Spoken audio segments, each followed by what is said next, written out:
আজ আমাদের ভ্রমণের শেষ দিন। এই কদিন খুব মজায় কেটেছে।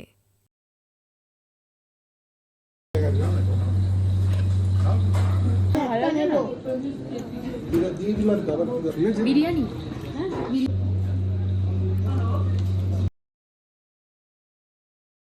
এদিকে বমি করছে এদিকে সাহেব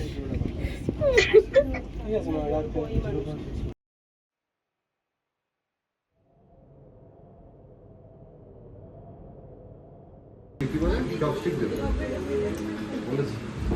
চপস্টিকের লোক আছে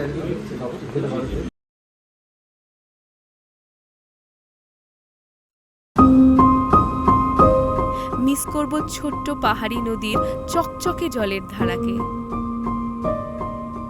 পাহাড়ি মন্দিরের অসাধারণ কারুকার্যকে,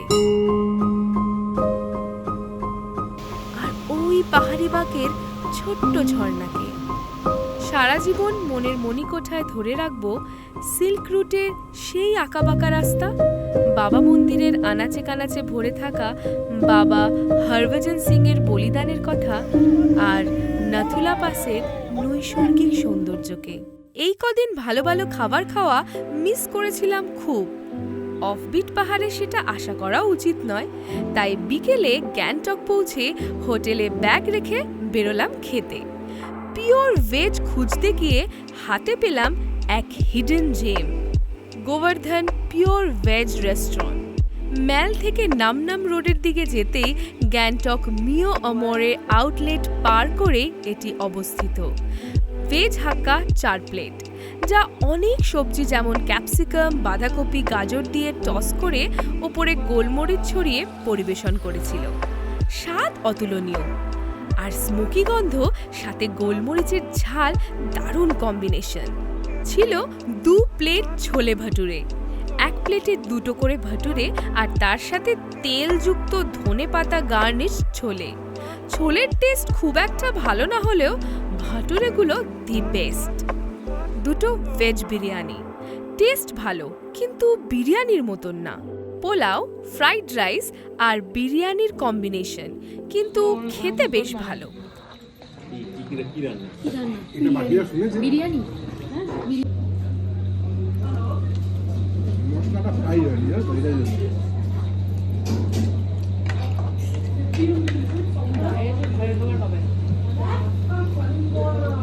আর ছিল 2 প্লেট ড্রাই চিলি পনির, ট্রায়াঙ্গেল শেপ করে কাটা পনির, গামাখা গ্রেভি, সাথে ক্যাপসিকাম আর ঝাল ঝাল স্বাদ। ভালোই লেগেছে। খাওয়া শেষে হোটেলে ফিরে ঘুম, কারণ শেষ দিনের বাকি আনন্দটা করা তখনও বাকি। সকালে উঠে দৌড়লাম রোপওয়ে চাপতে। রোপওয়েতে পার হেড 320 টাকা করে যাওয়া ও আসার ভাড়া ধার্য হয়েছে। টিকিট কেটে চেপে পড়লাম পাখির চোখে সিকিম দেখতে। আগেও এসেছি এখানে, কিন্তু এরম সিকিম আগে দেখিনি।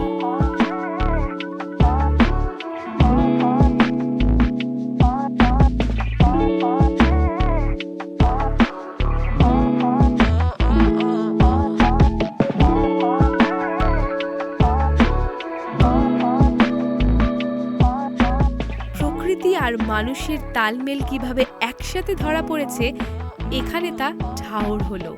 প্রাচীনতার সাথে আধুনিকতা মিশে এক অনবদ্য অভিজ্ঞতা।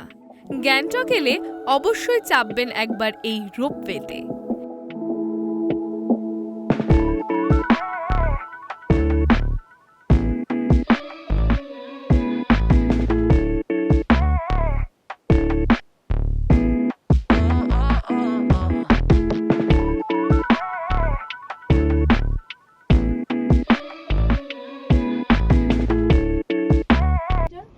এখন আমরা গ্যাংটক রোপওয়ে মানে গ্যাংটক কেবল কারে প্রতিদিন সকাল 9:30 থেকে বিকেল 5টা অবধি চলে।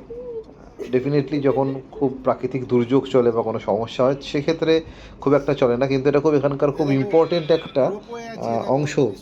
কারণ অনেক লোককেই দেখছি আমরা যে এখান থেকে যাতায়াত করছে, মানে দেওরালি বাস স্ট্যান্ড যেটা আছে এই বাস স্ট্যান্ড থেকে একদম নামনাং রোড, মানে হচ্ছে যেটা নামনাং রোড সোজা গিয়ে এমজি মার্গে জয়েন হচ্ছে।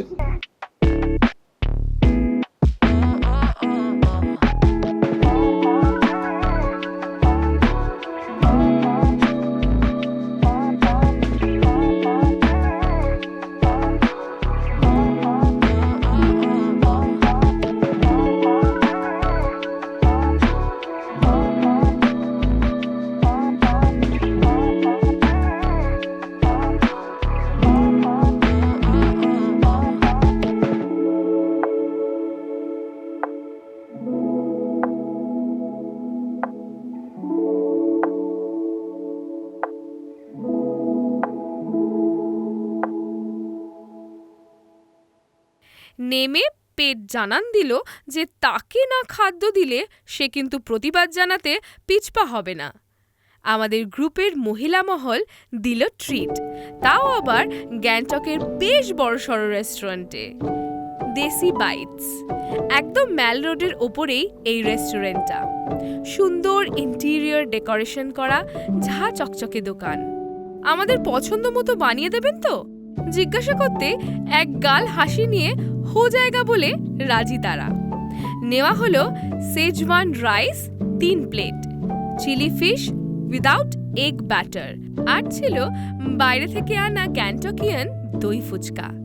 বাড়ির বড় দিদির মতো ইন্দ্রাণীদি নিজেই বলল আমি সবাইকে বেড়ে দেব। টোটাল ঘরোয়া ফিলিংস বস। গরম আর ঝাল ঝাল Schezwan rice with special veggies. খেতে ভালো, তবে সেজওয়ান সসের পরিমাণটা কম। লম্বা দানার বাসমতি চাল আর পরিমাণে বেশ অনেকটা করেছিল একটা বলে। চিলি ফিশটা ছিল মাউথ ওয়াটারিং। থিক গ্রেভি, বড় বড় 8টা মাছের পিস, পুরো জমে ক্ষীর।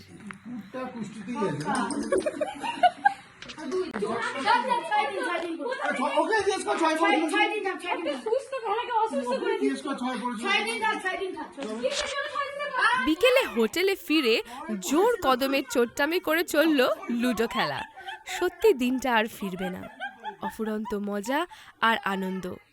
সকালে উঠে শেষবারের মতো ম্যাল রোড ঘুরে আসতে বেরোলাম আর করলাম লাস্ট টাইম কিছু কেনাকাটা।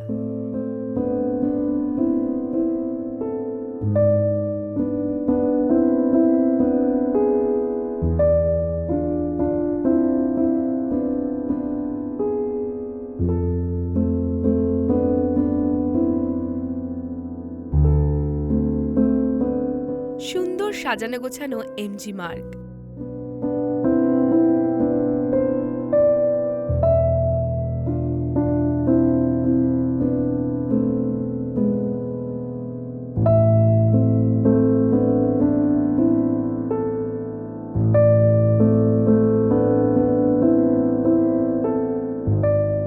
তার সাথে বাই বাই গ্যাংটক জানিয়ে বেরিয়ে পড়া। রাতের কাঞ্চনকন্যা ধরে ব্যাক টু বাড়ি। থেকে গেল অনেক স্মৃতি, নিয়ে গেলাম বাড়তি অক্সিজেন জীবনটাকে সুন্দর করে কাটানোর।